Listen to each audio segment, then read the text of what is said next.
ఒకప్పుడు ఎవరైనా ఏదైనా అంటే, ఒకవేళ నాది తప్పు అంటే, ఎలా అయినా సరే వాళ్ళతో వాదించి నాది తప్పు కాదు అని ప్రూవ్ చేసుకునేలాగా ఉండేది.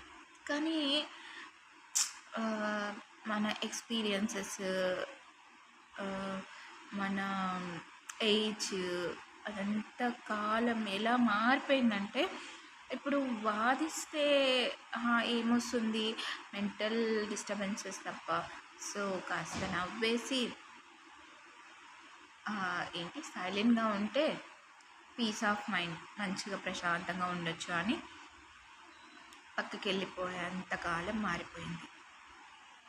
సో, నాకేం అర్థమైంది అంటే, మెచ్యూరిటీ అంటే ఆర్గ్యుమెంట్లు, వాదనలు, వేరే వాళ్ళతో గెలవడం కాదు.